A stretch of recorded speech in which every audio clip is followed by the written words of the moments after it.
Let me tell you of the days of high adventure.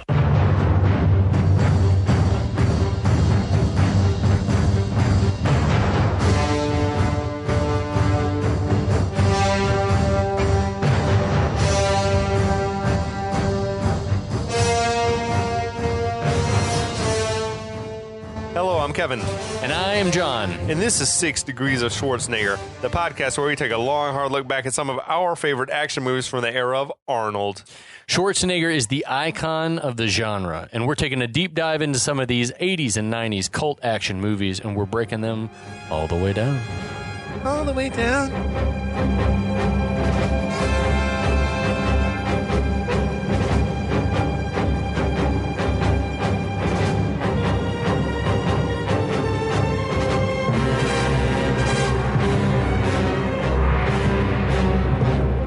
What the hell is up?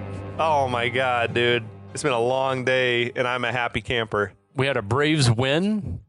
The Braves have won. They avoided a 3-game sweep. Or I a put 3-game probably a gallon of beer into my system. That's what you do on a Thursday, I guess. On a Thursday. Who are we? Weekday drinking. Hey, you guys, welcome to this, the final installment of 6 Degrees of Schwarzenegger's series on The Road Warrior from 1981. Yes. Welcome to all of our faithful 6 Degrees of Schwarzenegger listeners. Especially you out in Australia. All of our listeners who are checking us out through the last of the Action Heroes podcast network. Yeah, welcome you guys. We're glad to have you on board with us. Yeah, we're happy to be a part of it. We are discussing The Road Warrior, Mad Max 2, delicious. 1981 classic. I'll try to catch us up on the plot, which God bless this movie because it has got a pretty simple plot. The plots drive Isn't real it fast. proof in the pudding is like if you do a thing well and you keep it fucking moving and it's intriguing, you don't need a complicated plot. Yeah. So basically in this world, we got Mad Max. He's been roaming the wasteland for years. Mm-hmm. He's linked up with a gyro captain and a group of people who have been refining oil out in the middle of nowhere. They've been under siege by Lord Humongous and his Marauders. Max has gone out. He's brought them back a tanker to haul a tank of gasoline out of the desert. He's tried to escape and go on his own as a lone wolf. He was wrecked and crashed. Yeah, he was like, his end of the bargain was fulfilled, so they gave him his gas, and he's like, I'm out of here. I'm out of here. He was quickly captured or wrecked by the bad guys. He'd managed to survive. He was collected by the gyro captain and brought back. God bless him. To the compound.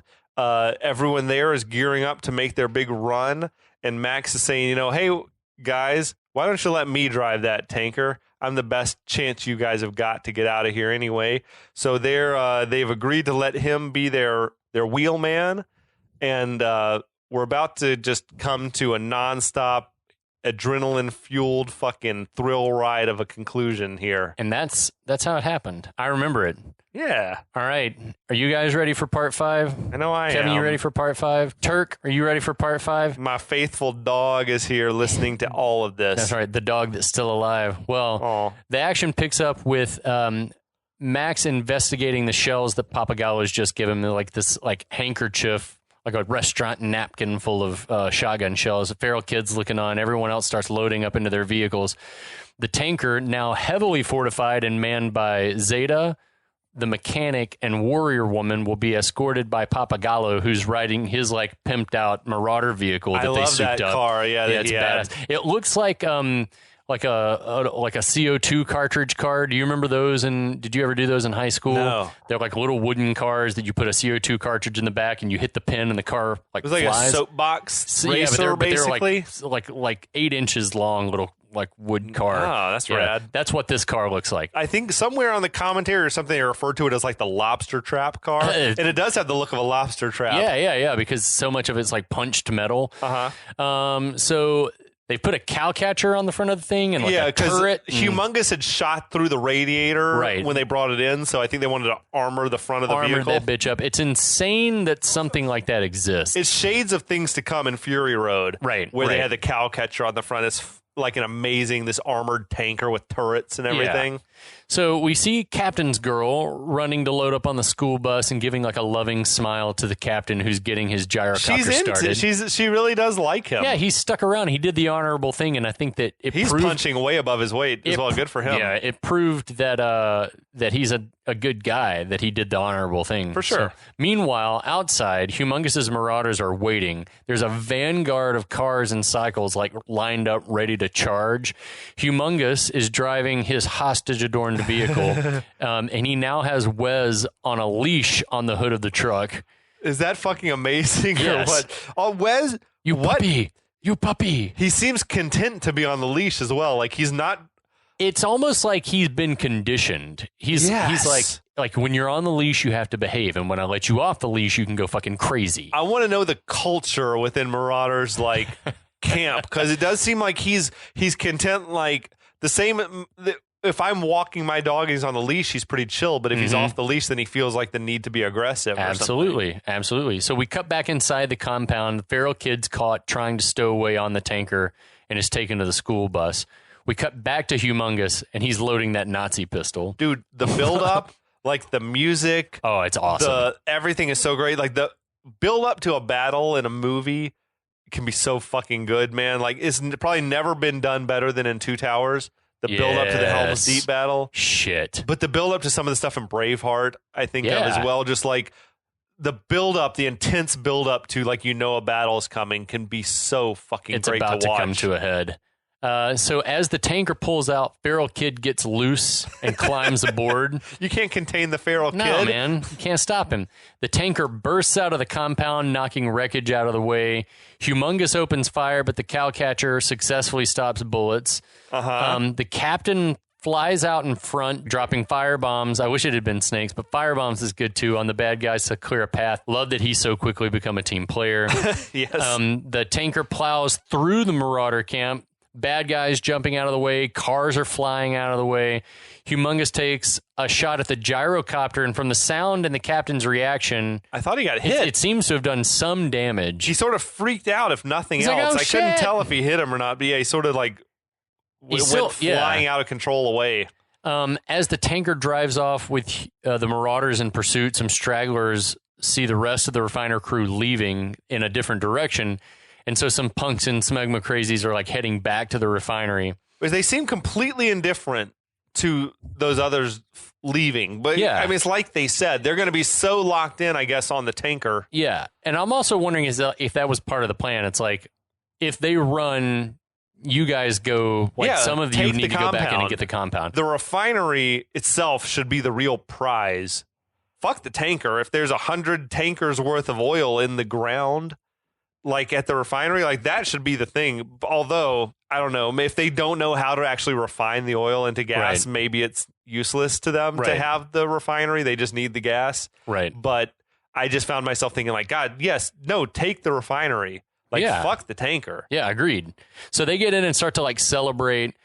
And then, of course, the entire place goes sky high. It just blows. That was like as big of an explosion as you'll ever see in a film. It was huge. It was amazing. There's no model shot here. Like that was the real deal.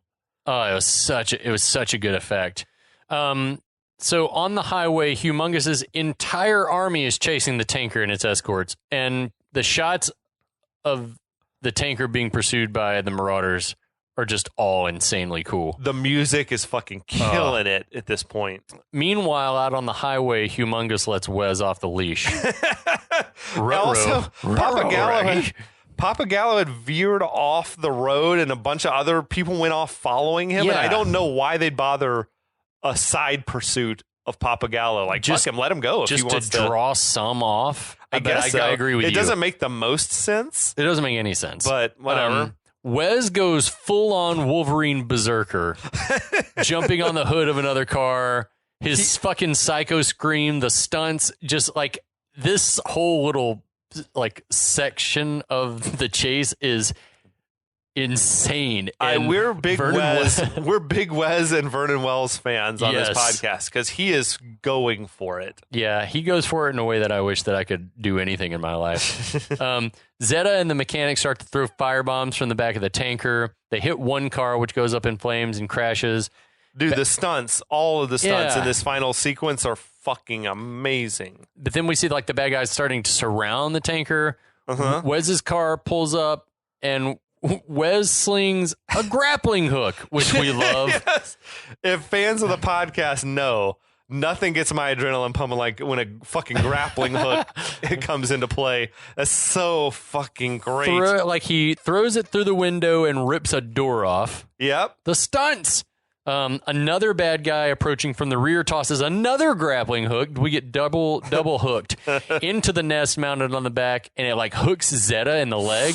That shit makes me cringe, man. I can't well, the thing that's terrible is like the bad guy vehicle, because of the tension of the hook through Zeta's leg, it flips that car and then drags the car.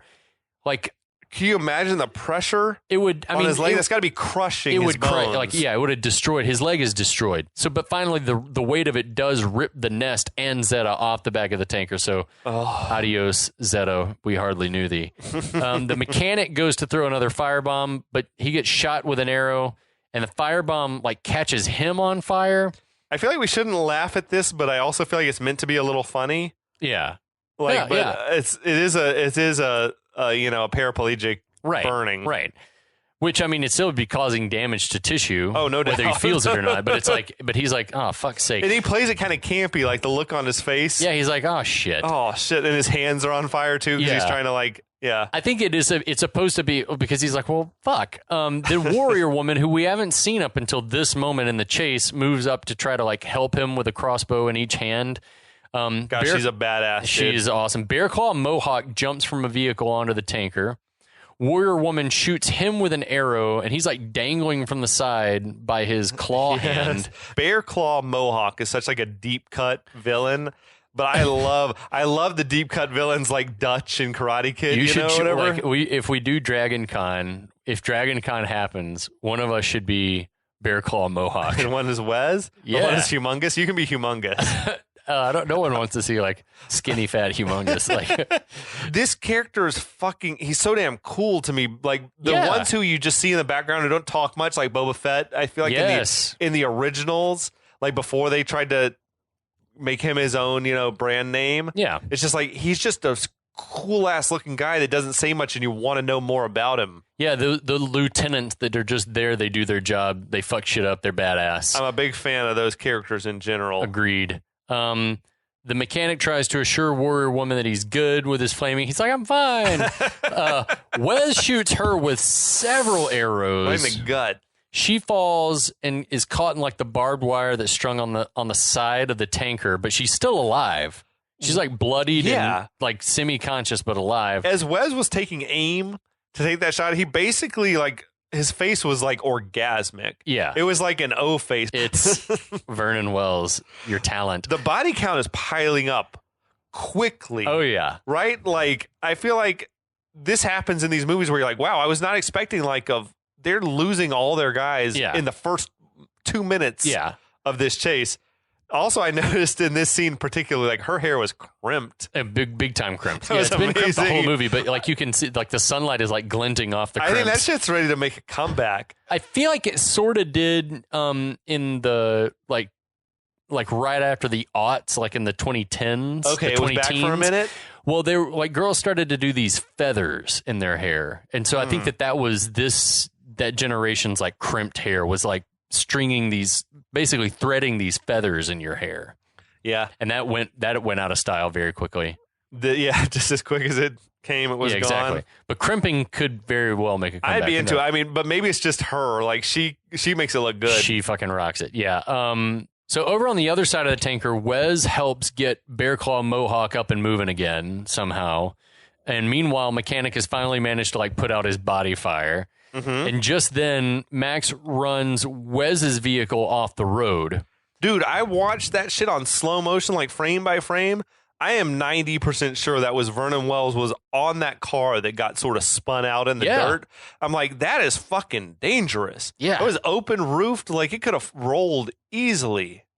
That could have gone bad in so many ways, and kudos to them for being fucking fearless. Yep, they were up top on the tanker. The mechanic is trying to pull Warrior Woman to safety when another bad guy, Hot Rod, like comes up, and they like grab her and pull her down. They're basically playing tug of war with her body. Oh, it sucks. And when they pull her down, he comes off. That shit is rough. Feral Kid is in shock. That made me react. Like, when that happened, like when they pulled off and went under the wheels, it's like, whoa, like, holy fucking shit, that just happened. It's like, now it's like, oh, okay, so now it's just Max and Feral Kid. Basically, and the entire Marauder army. And Papagayo's off doing God knows just what. Just driving like 200 yards off to the right. So as the car gains ground, Max leans out of this doorless cabin of the truck now, shoots the driver of the Hot Rod. Feral Kid's laugh that was awesome. Amazing. Yeah, badass. The Hot Rod crashes into a dune buggy. So many like car crashes. Shit's awesome. This is maybe the most spectacular stunt in the movie. Yes. So a punk crashes into the dune buggy wreckage, and that motorcycle stunt is insane. That is a real dude. Like, it looks like a dummy because you're not, body shouldn't be just pinwheeling like that. But the reason I think why it looks fake is because that didn't go according to plan.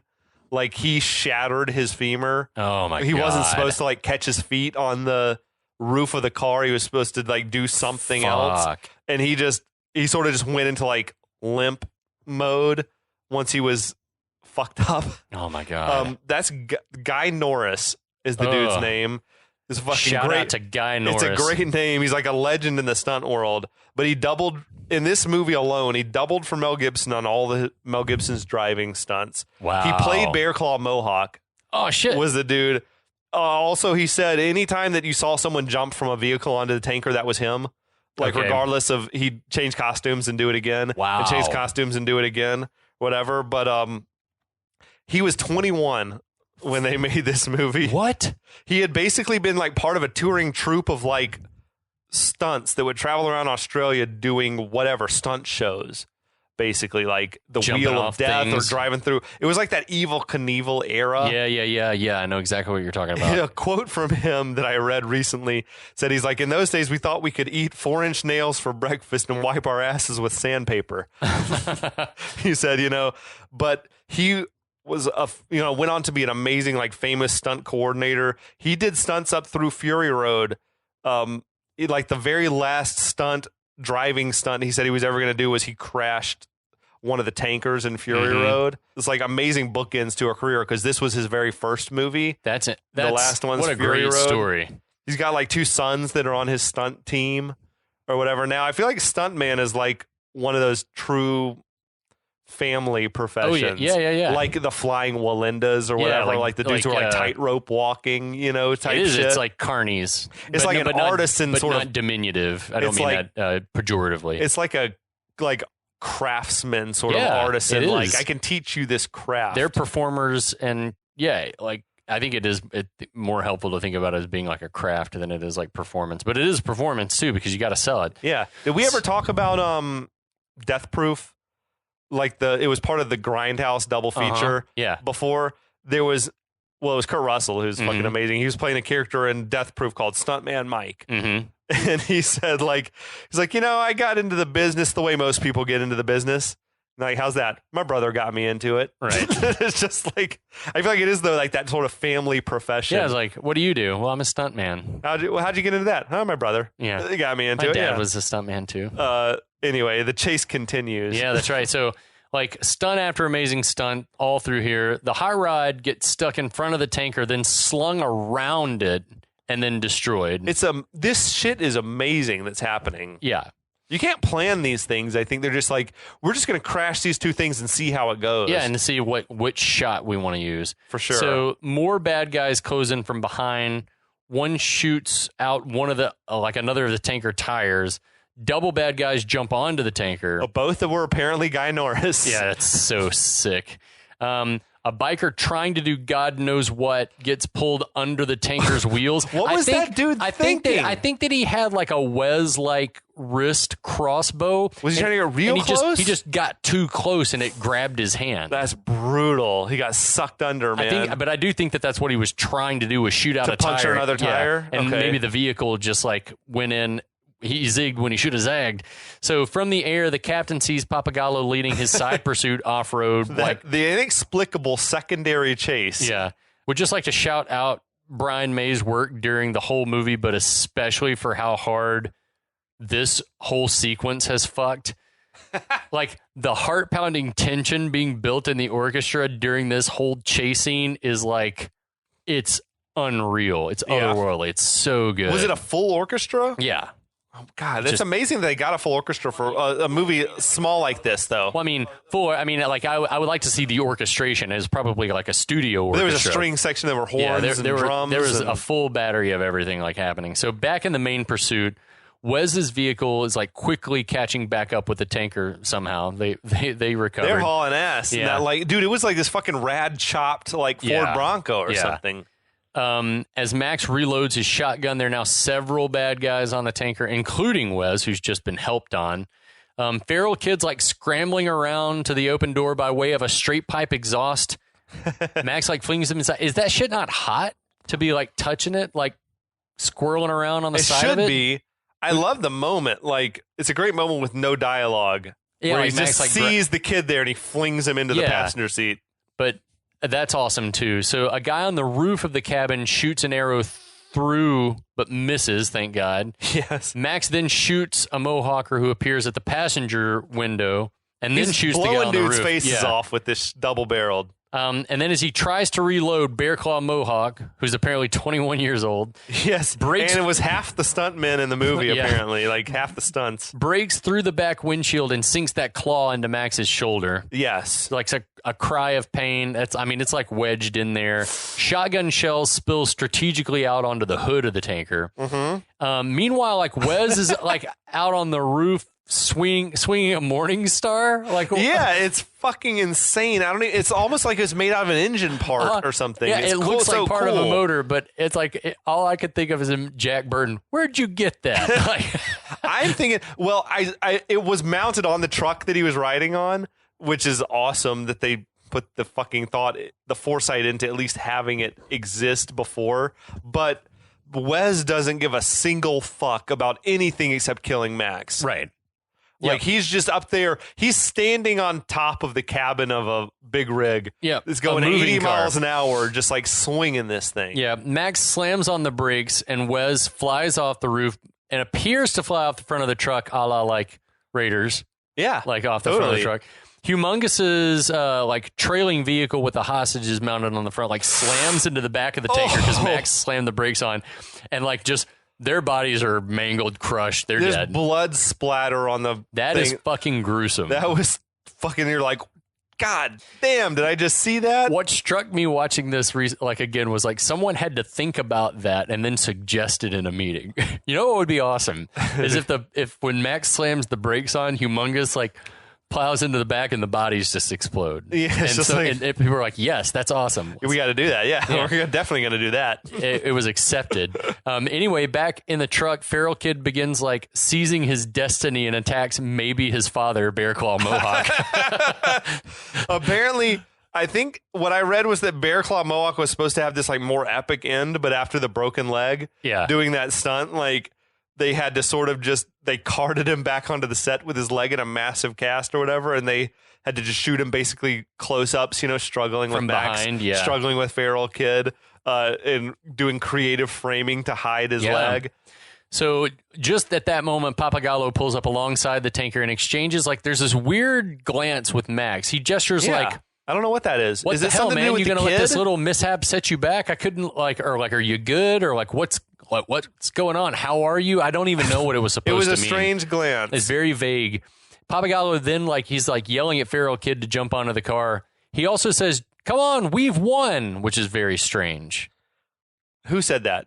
Papagallo? Papagallo says, "Come on, we've lured them far enough away." That's what I took to let the rest get away. Yeah, I mean, if you're paying close attention in this shot, you get a little spoiler for the end because you see that there's like dirt pouring out of the hose underneath the tanker.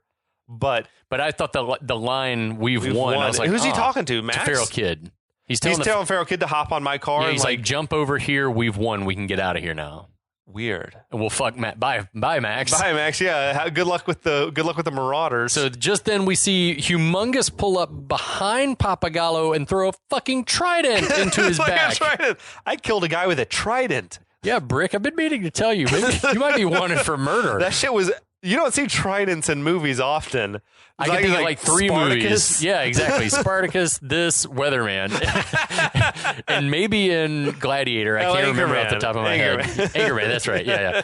So Papagallo's car like veers up. Poor Feral Kid is stunned by this, by the way, to see the spear in Papagallo's back. Traumatizing. Yeah. So Papagallo's car like veers off the road in a cloud of dust. It's sort of like an eerie shot. It makes me think of like in the Titanic, if you saw like a dead body just like in the water and it just off it goes or something. It's very, very eerie.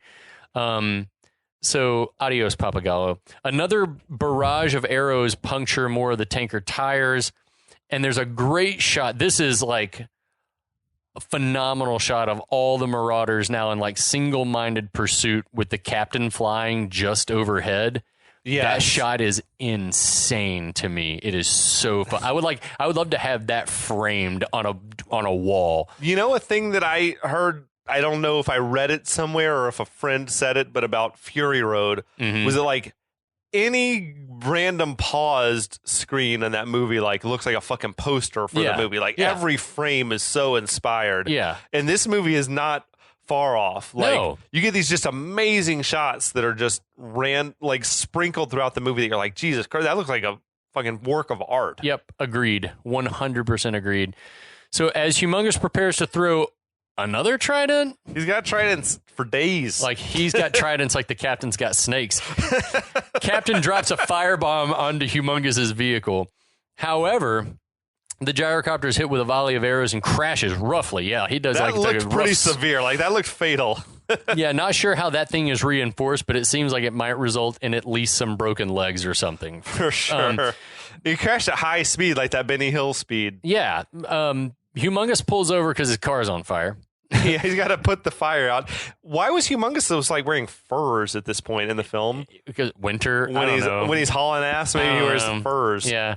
Max continues to fend off approaching vehicles. He whips the truck around. This was crazy. He whips the truck around and drives back in the direction he's been coming from. So this was like a la Fury Road. Not far off. Yeah. So he like sends a bad guy flying in the process. Also some amazing shots of trucks turning back into the sun. The sun, dude. I said those shots at the sunset or sunrise or whatever it was were incredible. George Miller has got the eye, man. Yeah, it's phenomenal. We'll ignore the fact that like immediately after this, it doesn't seem to be sunset anymore. It's like middle of the day. But anyway. In the cab, Feral Kid retrieves Max's shotgun. Max is like telling him to get the bullets from the hood of the tanker and like helps him with difficulty through the busted windshield. It's kind of extreme, but it's like an extreme situation, I guess. Yeah. You're like, go on, kid. Yeah, climb out there on the hood of this car and grab me a shell. Because Max would do it, I guess, but he's still like pinned down. Yeah, Bear Claw Mohawk's like latched into him. The claw is still like he's got however many pounds of man like hooked into his shoulder. Yeah, he's not going anywhere. So back a piece, the Humongous has finally gotten the fire on his vehicle out and resumes pursuit, now driving head on at the tanker. He hits the nitrous. Fucking psycho, goes turbo. Time seems to slow. I love the sound effect, just the heartbeat, barely perceptible as Feral Kid, like out on the hood of the speeding tanker, is almost able to reach the shells. And at that exact moment, Wes pops up, presumably hanging like Raiders style, like we mentioned, like from the cowcatcher, and grabs the kid's hand. I mean, I feel like we have to have known, like we hadn't seen the last of Wes. Totally. But it's still a great moment. Wes and Feral Kid scream bloody fucking murder, like in unison, like, ah! Max pulls against the claw, pinning him down, joins in the screaming as he tries to pull the kid back into the cab. Uh-huh. I feel like Wes is maybe trying to get a shot at I feel Max like he was with the trying to get a shot wrist-mounted at Max. crossbow. As they crest a hill, Max and the kid see Humongous coming right in the damn middle of the road, speeding as fast as the car will go. Max pulls feral kid in the cab. Wes looks back in horror, reaches out in futility, and screams one final scream. And Humongous's vehicle absolutely disintegrates. It was a goddamn car crash. Like, it went into 1,000 pieces. It was like a Lego car just exploded. It was amazing. The tanker runs off the road, rolls over. We see shots of Max like trying to protect the kid as the thing's rolling. It's another spectacular crash. Yeah. Dude, I don't know if you saw this, but they told the stuntman who was going to be driving the tanker for that, like, they didn't let him eat for 12 hours before he did the stunt. So he wouldn't puke? Assuming that he would be ready for surgery. Oh, like, fuck. If the crash went bad, that is fucking ominous, dude. That's heavy metal. They're like, that is so don't heavy eat metal. for 12 hours because we got a surgeon standing by. Like, that's metal. We're going to assume you're going to need it. As metal as it gets. So the remnants of the Marauders stop and survey the wreckage from a distance, and they're like, no, we're good. Well, we're good here. We see that, like, the hatches have burst on the tanker and dirt or sand or whatever is pouring out. But the bad guys up on the hill couldn't see that. That's what I'm saying is like, but I also think that they're like, Humongous is dead. We don't know what we're gonna do. So I wonder, like, what's the structure here? Like, is it like, oh shit, Humongous is dead? Like, well, we just go our own ways now? Humongous is dead. Wes is dead. Toadie's dead. Golden Youth is dead. Bear Claw Marauder's dead. So whoever is, I don't know, Secretary of the Treasury is up next. So it's like, what becomes of the Mohawkers?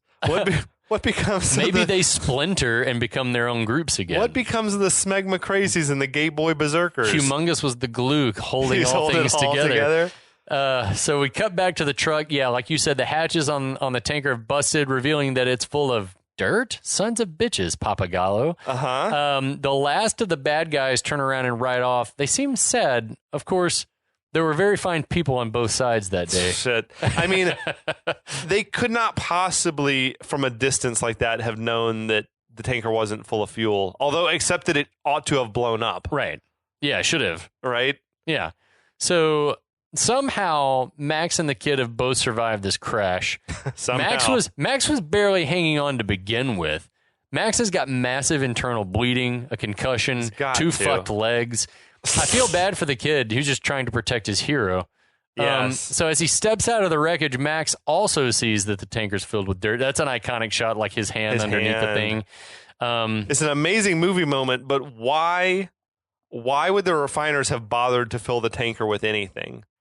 Maybe for ballast, because otherwise the thing would have been slung all over the place. Maybe. Because chalk it up to that. I don't think that they could drive at those speeds without losing control unless it had ballast. You think an empty tank is harder to drive? Yes, especially at speed. I would assume that it is. Yeah. Because I've heard a lot of people talk about with like empty trailers.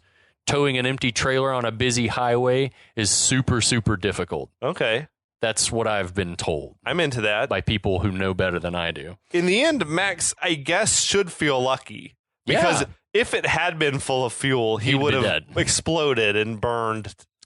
Yeah, so just then, somehow also, the captain rolls up on the gyrocopter, which is now a tricycle, I guess. Yes, it no longer is capable of flight. I love that he's smoking a stogie Schwarzenegger style. He totally was, dude. They have like they exchange just a huge grin, like... They're both smiling and chuckling at each other. It's like, I guess we've lost everything, but we're alive. It seems to be like the sentiment, Kevin. Like, fucking, we made it. I do love, like, the moment between the two of them is awesome. They bonded. Yeah, they did.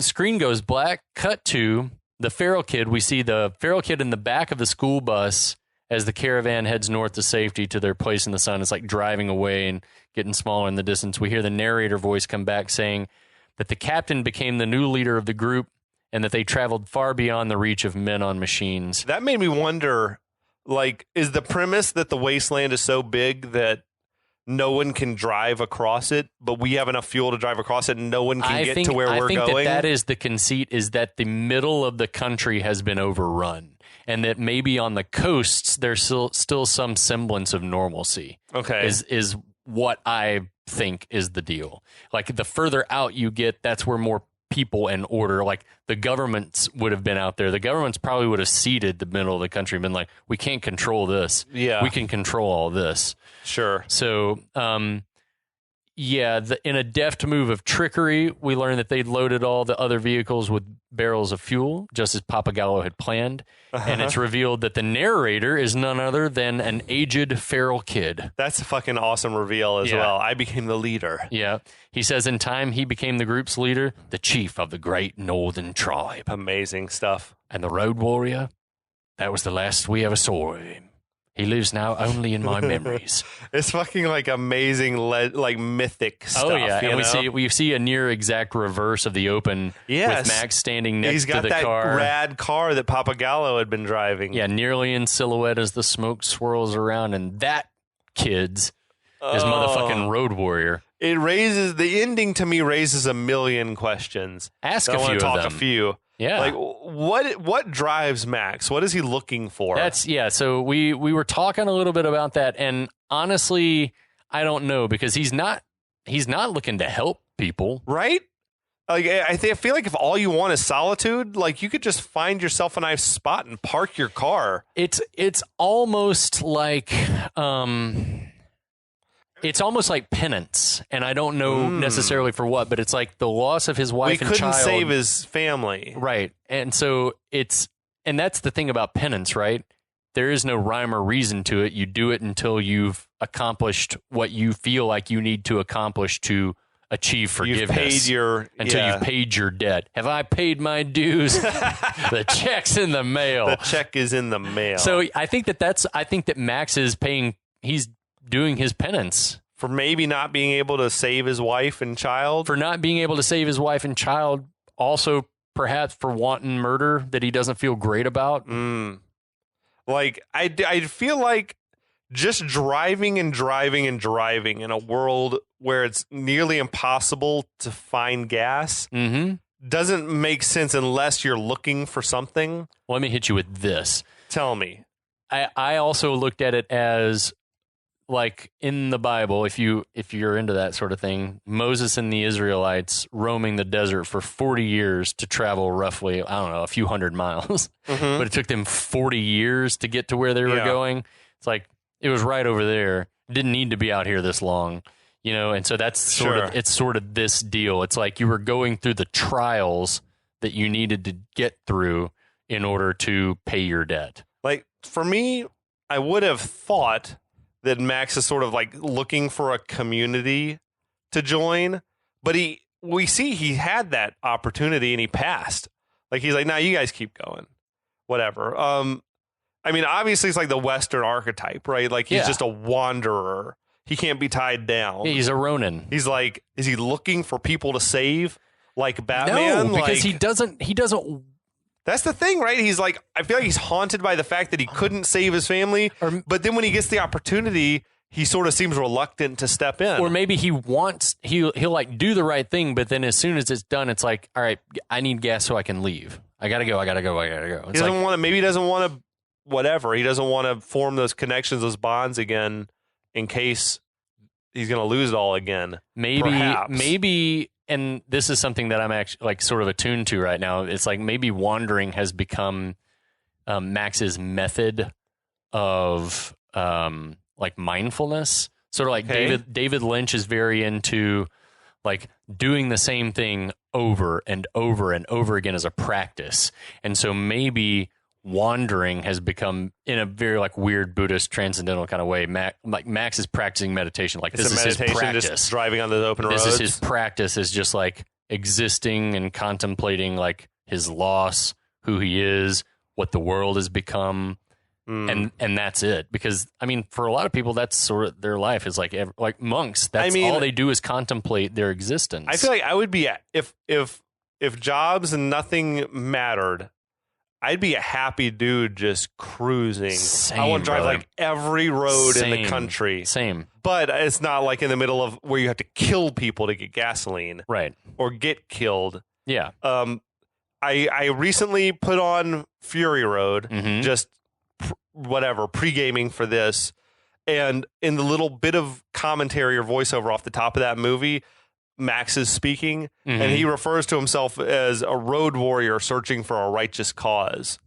And I'm like, okay, maybe it is like I've helped these people. Now I need to find the next group that I can help. Sure.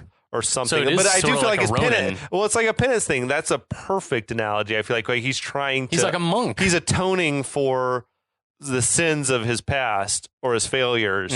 I like that idea a lot.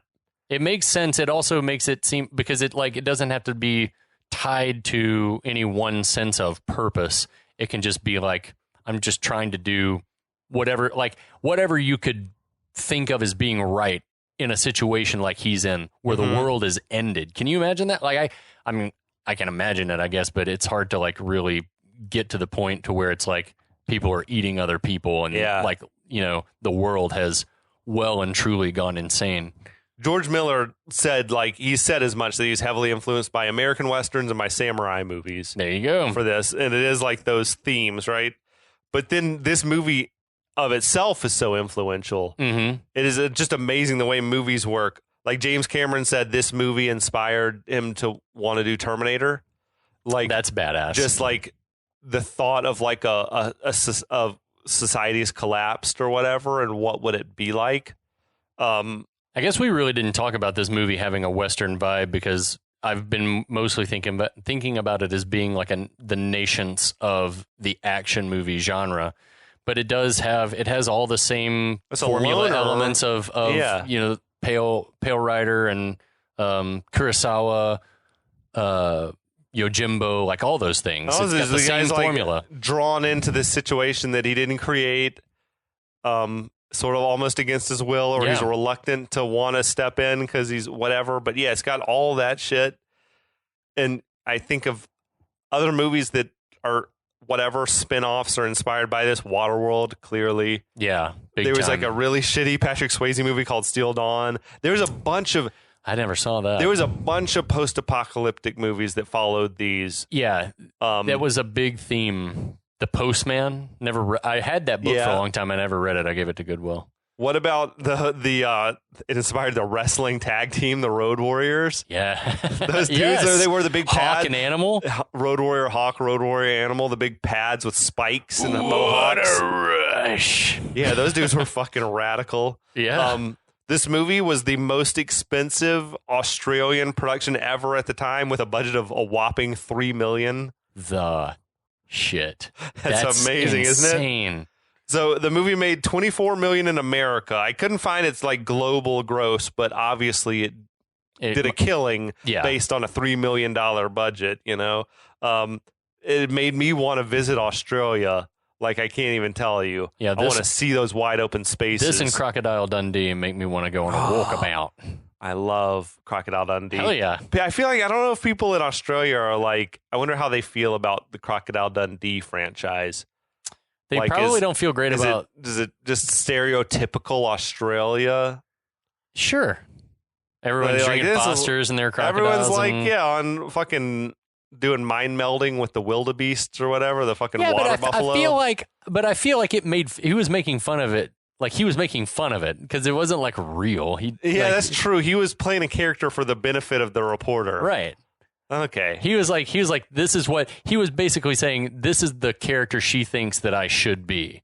Yeah. But we're not. When he's like pretending to shave with his knife and stuff like that. He's got his watch on and he's like looking at the sun and guessing what time it is. Yeah. It's like, we're not stupid dupes. Like, we're not like backwoods hicks or whatever. Exactly. I dig that.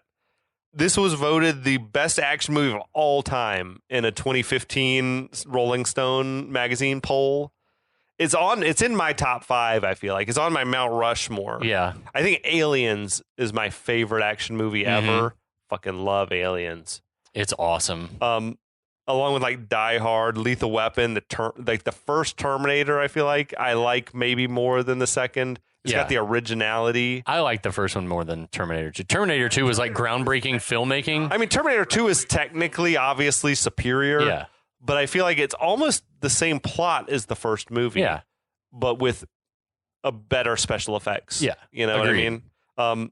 Predator comes close also to cracking my top list. But See, I do that's the feel thing. like Is Road like, Warrior it's like solidly. for pure action, yeah, the ones that you've named are like up there. But then it's like, then I have like the guilty pleasures What do where you I was like, dig? I want to put like Big Trouble in Little China Oh, up there, but it's Bloodsport? like blood sports up there. But it's like they're different. not They're different great. kinds of movies. They're Yeah. also different kinds of movies. Like Big Trouble in Little China is like, I would say it's like action comedy. You know, Uh-huh. It is, yeah, Big Trouble is amazing in its own way. it is a cartoon. We almost have to revisit it. I know Mike and I Dude. talked about it a long time ago, but I would want love to. I You would have love to so do- many opinions about that movie that I love. I would love to go back and we could even just do like a 2-episode retrospective on that or something. Yeah. It'd be so much fun. It's God damn, that movie's good. Yeah, but And it's God bless John Carpenter. He's a saint. he is. So is George Miller. This movie is amazing. It is in the pantheon of the great action movies. Maybe the true birth It of, is. of the It's action like movie. it is the transitional period, I guess. If nothing else, it's the transition between the grindhouse to the mainstream action Yeah. film. And I think probably a lot of people saw it and were like, "Shit! If we can do that with that kind of success with a $3 million budget, Imagine if we put 10 million or towards 50." it, or 15, like, and work our way up from there. Yeah, it's incredible. The influence of this movie is still being felt. Big time. I mean, Fast and the Furious. Fury Road's incredible, but it's basically a rehash of this movie. Mm-hmm. Yeah, it It's is. the same- It is. And Same I can't premise. wait for more from the Mad Max universe from George Miller, which apparently he's working on. The Furiosa prequel. God, And yes. another Mad Max movie. Charlize was so fucking awesome. Yeah, she was the star of that movie. I think she was as good as I've ever seen her in anything, probably. But Yeah. I like the turn she's taken in action movies lately. She's a She's badass. a fucking ass kicker, man. Yeah. She can kick my ass anytime. Well, you know, a while back she was looking for a guy. She might still be. Who knows? She might be. I should try to DM her. Slide. You right should. You should. You should hit her up on the See if Twitter she wants machine. to come on the pod. That would be awesome. Charlize. She would get crunk with us. She would drink some. What do you think she drinks? Beer. She's a beer drinker? Probably. I love that shit. Probably. I would think Okay. so. I'm into it. We'll find out. South African. I don't know what their official like. I'm sure she cocktail drinks is. beer and wine. I think I've read both of those things are true. That's also true. That's also true. I'm gonna check her out. I'm gonna go Google her after we're done here. What does Charlize drink? God damn it! That is a woman right there. She is. She is. She's a whole lot of woman. Well, I think we veered slightly. we veered off the road like Max driving that tanker. We veered the tanker slightly off the road. Anyway, friends, that was the Road Warrior. God damn it! I'm gonna watch it again right now. I promise. You should. I'm gonna drive home. Okay. In a Fair car, enough. fast as I can. Fast as hell. All right, you guys. Thanks for hanging with us. We hope you enjoyed this. We'll be back with something fun next week with an all-new series. Be sure to check out all our friends in the Last of the Action Heroes Network, and we'll be back.